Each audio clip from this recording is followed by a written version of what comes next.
सीखेंगे about factors affecting demand. इससे पहली वाली क्लास में हम लोग ने सीखा था अबाउट द डिमांड और उसकी डेफिनेशन के बारे में सीखा था, ठीक है, और सीखा था टाइप्स ऑफ डिमांड। आज की क्लास में हम लोग सीखेंगे कि ऐसी कौन कौन सी चीजें हैं जिनकी वजह से या तो डिमांड बढ़ती है या फिर डिमांड घटती है, ठीक है। लेकिन हम लोग इस चैप्टर में सारे फैक्टर्स एक साथ नहीं समझेंगे, हम इन फैक्टर्स को ब्रेक डाउन करेंगे, ठीक है। तो सबसे पहले I start with the easiest factors, जिससे कि आपको थोड़ा बहुत समझ में आए about the factors affecting demand. उसके बाद हम एक एक लेक्चर में एक एक टफ फैक्टर्स उठाएंगे जो कि आपके बोर्ड्स में भी आते हैं, तो वो आपके 4 नंबर में आ जाएंगे। और अगर पूरा एक आपका क्वेश्चन आ जाता है about factors affecting demand, then it will be 12 marks. But ये बहुत रेयर केस में होता है कि फैक्टर्स अफेक्टिंग डिमांड के ऊपर एक पूरा 12 नंबर का क्वेश्चन आ जाए।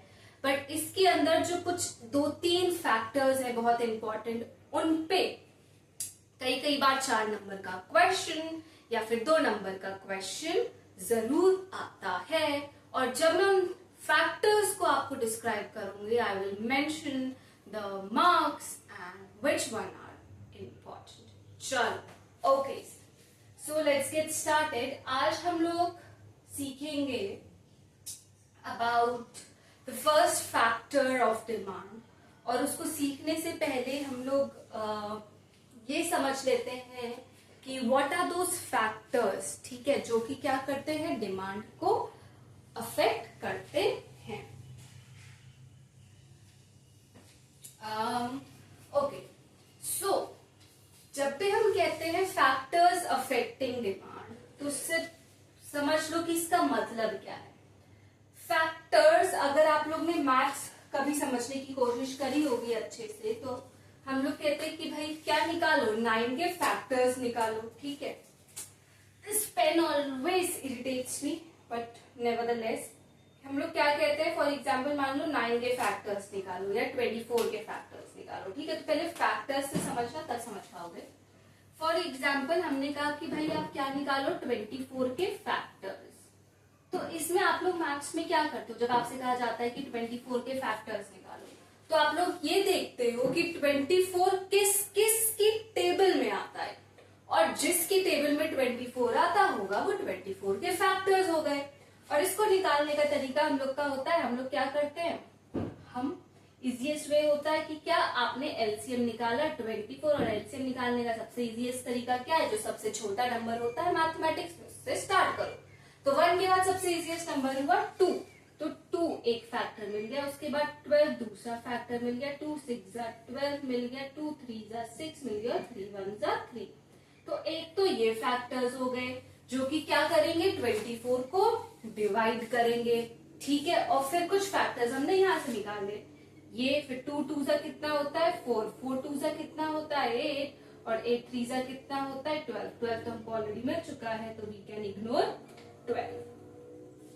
तो ये वो सारे नंबर्स हैं जो कि 24 के फैक्टर्स हैं, और ये क्या करेंगे, 24 को अफेक्ट करेंगे। कैसे अफेक्ट करेंगे कि इन सभी नंबर से 24 क्या होगा, इजिली डिवाइड हो जाएगा। तो वैसे ही जैसे यहाँ पे 24 को डिवाइड करने के लिए हमारे पास कई अलग अलग नंबर्स हैं, उसी तरीके से डिमांड बढ़ेगी या घटेगी, उसके लिए भी कई सारे फैक्टर्स हैं, कई सारे चीजें हैं जो हमें ध्यान में रखनी पड़ती हैं। और उनको ध्यान में रखते हुए किसी भी कमोडिटी की डिमांड या तो बढ़ती है या फिर घटती है, और इन सारे ही चीजों को ध्यान में रख के एक बिजनेसमैन क्या करता है, मार्केट में उतरता है। तो हम लोग कहते हैं फैक्टर्स अफेक्टिंग डिमांड, इसका मतलब है कि कई सारी कंडीशंस हैं जो कि इन्फ्लुएंस करती हैं, जो कि क्या करती हैं, इन्फ्लुएंस करती हैं किसको? डिमांड को। किसको इन्फ्लुएंस करेंगी बच्चों? डिमांड को इन्फ्लुएंस करेंगी। So demand is influenced by a number of considerations. बहुत सारी चीजों को ध्यान में रखते हुए क्या है, एक डिमांड आपके सामने किसी भी चीज को लेकर आती है।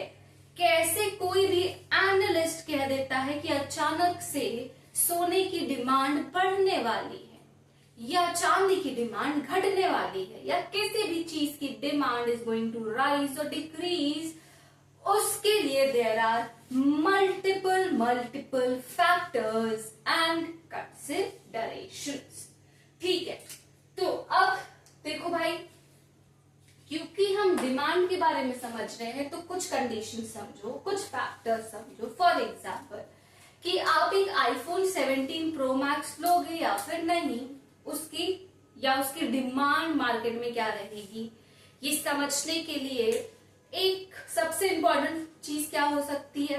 प्राइस। क्योंकि देखो, डिमांड की डेफिनेशन नहीं कहा था क्या? Price and the time period, at a particular price and during a particular period of time. तो एक फैक्टर कैन बी कि प्राइस ऑफ द कॉमोडिटी क्या रहेगी, उस हिसाब से भी हम ये बता सकते हैं कि मार्केट में उसके लिए डिमांड होगी या फिर नहीं। दूसरा चीज है the price of the other commodity. अगर मान लो जो आपका कॉम्पिटिटर है, चलो अभी आईफोन तो बहुत ही अलीड ग्रुप में आ जाता है, मान लो आप लोग ओप्पो यूज करते हो और ओप्पो का ओपोनेंट है आपका मान लीजिए मोटोरोला। ठीक है, तो ओप्पो अपना कोई भी नया फोन लॉन्च करने से पहले देखेगा कि उसी ग्रेड में मोटो ने कौन सा फोन निकाला है और उसका क्या प्राइस रेंज रहेगा।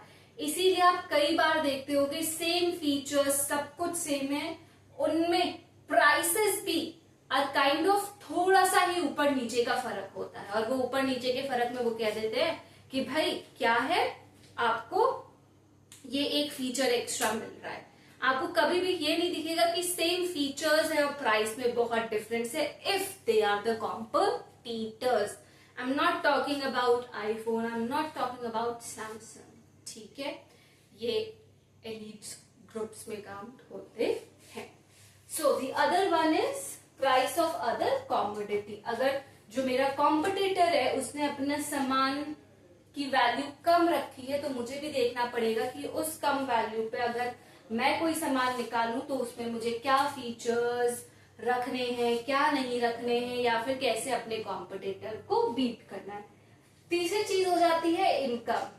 ठीक है, इनकम ऑफ द कंज्यूमर, कि अगर मैंने एक आईफोन कह रही हूं, अगर मैंने एक फोन लॉन्च करा है तो मेरा मार्केट ग्रुप कौन सा है जिसको मैं टारगेट करना चाहती हूँ। अगर मैंने 70,000 का फोन निकाला है तो उसको खरीदने वाले लोग कौन होंगे? जिनकी सैलरी 70,000 से ऊपर होगी। तो इंसान कितना कमाता है, क्योंकि अल्टीमेटली खरीदेगा आपके सामान या सर्विस को कौन? The other person, the other human being. तो इंसान की क्या इनकम है, एक इंडिविजुअल पर्सन की क्या इनकम है, वो भी कंसिडर करी जाती है। फिर आ गया टेस्ट। अगर मान लो हम इंडिया में कुछ लॉन्च कर रहे हैं तो इंडियंस का क्या टेस्ट है, वर्सेस अगर हम अमेरिका में लॉन्च कर रहे हैं अमेरिकन्स का क्या टेस्ट है, अगर जापान में कर रहे हैं तो वहां पे क्या टेस्ट है। तो क्या टेस्ट और प्रेफरेंस, मान लो दोनों चीजें एक साथ समझ लेते हैं, क्या उन लोग को पसंद है और क्या ना पसंद है, उसके अनुसार भी क्या होता है, कई बार हम अपने सामान को, जो सामान का डिमांड है कि कितना लोग उसको पसंद करेंगे, कितना लोग चाहेंगे खरीदना, इन सब के आधार पर भी निकालते हैं। ये कुछ एग्जाम्पल सबसे आसान वाले थे आप लोग को समझाने के लिए कि क्या क्या चीजें हो सकती हैं जब हम बात करते हैं फैक्टर्स अफेक्टिंग डिमांड। यहीं पे इसी के साथ साथ आप दो चीजें और सीख लो। ठीक है, जो आने वाले डिमांड और एक दूसरा चैप्टर है सप्लाई, जो आप लोग पढ़ोगे, वहां पे ये चीज मैक्सिमम आएंगी। दैट इज कि अगर मान लीजिए हमने डिमांड में दो चीजें समझी थी कि डिमांड में ज्यादातर हम लोग क्या करते हैं, प्राइस को देखते हैं, किससे, प्राइस का रिलेशन किससे होता है, तो प्राइस का रिलेशन होता है with the quantity purchased. Price का रिलेशन किससे होता है कि आप कितनी क्वांटिटी परचेज करोगे, ठीक है, क्वांटिटी परचेज्ड। तो अब यहां पे हमें सीखना है कि अगर प्राइस का रिलेशन होता है with what, the quantity purchased, तो प्राइस और क्वांटिटी के बीच में हमेशा आपको एक रिलेशनशिप मिलेगा।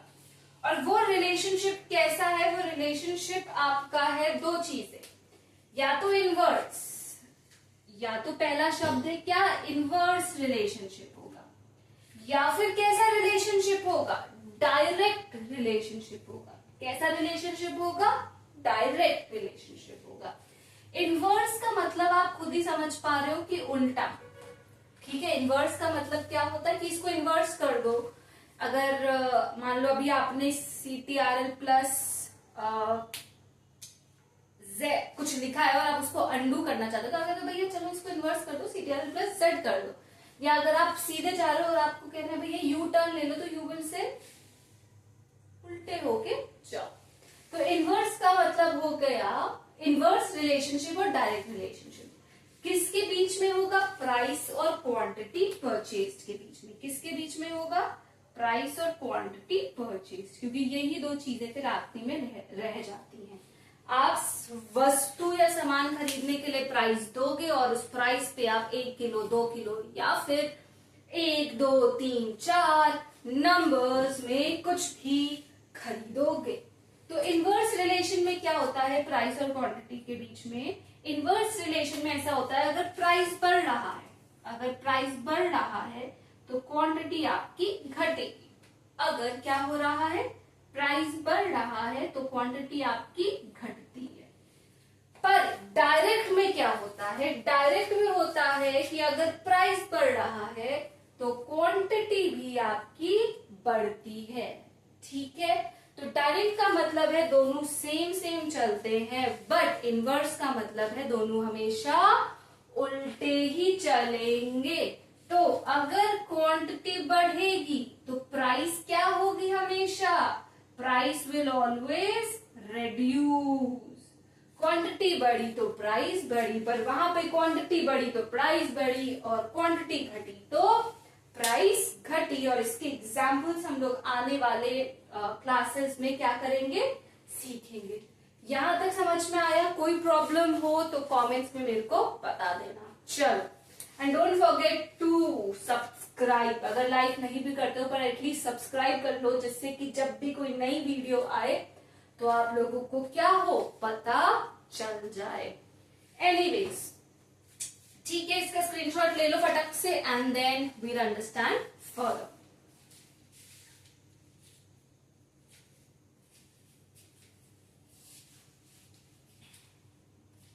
ऑल राइट, स्क्रीनशॉट ले लिया आप लोगों ने, ठीक है।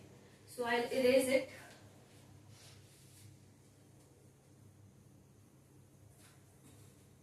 अब हम लोग सीखेंगे सीखेंगे क्या, समझेंगे about the first factor of demand, जिसका नाम है द प्राइस ऑफ कमोडिटी। कि कैसे किसी भी सामान का मूल्य या फिर प्राइस अफेक्ट करता है किसको, the demand for that commodity, ठीक है। प्राइस बढ़ा तो क्या होगा, प्राइस घटा तो क्या होगा, ये सारी चीजें हम समझेंगे। तो पहला फैक्टर ऑफ डिमांड क्या है, प्राइस ऑफ द कमोडिटी। तो the first factor of demand is की प्राइस ऑफ द कमोडिटी, ठीक है। अब इसका एक और नाम है, इसका एक और नाम है, और वो नाम क्या है, प्राइस ऑफ द कमोडिटी को कई बार ये भी क्या कहा जाता है, you will be often given this price demand। क्या बच्चों, प्राइस डिमांड, इसको कई कई बार क्या भी कहा जाता है, प्राइस डिमांड। देखो ये सबसे इजीएस्ट फैक्टर है, याद रखना, कुछ भी एग्जाम में याद ना आए तो डिमांड की डेफिनेशन याद रखना, डिमांड की डेफिनेशन से आपका निकल जाएगा क्या, price of the commodity is the first factor affecting demand. Example समझना कि मान लीजिए अभी गर्मियों का मौसम है, ठीक है, गर्मियों के मौसम में अगर अचानक से कूलर के रेट्स गिर जाएं, एसीज के रेट्स गिर जाए, तो आप मेरे को बताओ what will happen, will people buy coolers and AC, yes और no, let me know in the comments, come on go for it. तो हमने क्या सीखा कि अगर गर्मी में क्या हो रहा है, समझना, किन दो चीजों के बारे में बात करा हमने, बात करा एसी एंड कूलर, या फिर दूसरा रेफ्रिजरेटर समझ लो, चलो, या फैन समझ लो, चलो, आपको दिमाग कूलर हो ये तो दोनों सेम, चलो एसी एंड फैन, ठीक है, तो एसी और फैन। अब गर्मी में अगर सब कहे भैया एसी का दाम गिर जाता है बाय 50%, लेट्स से 50% से इसके रेट क्या हो जाते हैं, डिक्रीज हो जाते हैं। What do you think will happen to demand? तो what will happen to demand? बताओ भैया, what will happen to demand? क्या एसी की डिमांड आप लोग को लगता है बढ़ेगी या फिर घटेगी अगर गर्मियों में एसी के दाम घट जाते हैं? देखो कितना इजी था ना समझना। तो अगर गर्मियों में एसी के दाम घटते हैं तो what will happen, quantity will increase because the price went down, as simple as it is. कभी भी डिमांड चैप्टर को समझो, हमेशा उसको आपको रिलेट करो with what, your normal life. जितना उससे कोरिलेट करोगे उतना चैप्टर को रटना आसान होगा। अब जब आप एग्जाम में बैठते हो और price of commodity as first factor affecting demand लिखोगे, आपको रटने की जरूरत नहीं है, क्योंकि आपने एक बहुत बेसिक चीज लर्न करी। पहला कि यहाँ पे क्या हो रहा है कि अगर कमोडिटी की प्राइस घट रही है तो क्वांटिटी बढ़ रही है। तो आपको यही अपनी अंग्रेजी भाषा या अगर हिंदी भाषा आपने चुनी है उसमें इस कॉन्सेप्ट को समझाना है। And secondly, if the quantity decreases the price increases, as simple as it is. तो प्राइस ऑफ कमोडिटी का डिमांड के साथ कैसा रिलेशन है? It has an inverse relation. So when you are explaining this first factor, that is price of commodity, पहला बता देना inverse relationship है, दूसरा बता देना क्वांटिटी और प्राइस के बीच में relation, and you are done with the definition of price of commodity. That's it, as simple as it is. इसमें और कुछ रटने की जरूरत नहीं है। जहां आपकी टीचर ने ये देखा वहां आपके 2 marks for this is done and you are good to go. ठीक है, आज हमने एक फैक्टर समझा है, अब कल हम दूसरा फैक्टर समझेंगे। Daily we will understand one factor so that आपको क्रिस्टल क्लियर हो जाए how the things are moving. ठीक है, अगेन प्राइस ऑफ कमोडिटी आपकी बुक्स में गिवन होगा, वहां पे मार्क कर लेना। इनवर्स रिलेशनशिप भी लिखा होगा। अगेन ये भी मेंशन होगा, प्राइस बढ़ेगा, क्वांटिटी घटेगी, क्वांटिटी घटेगी तो प्राइस बढ़ेगा, and you can show it with the help of a diagram.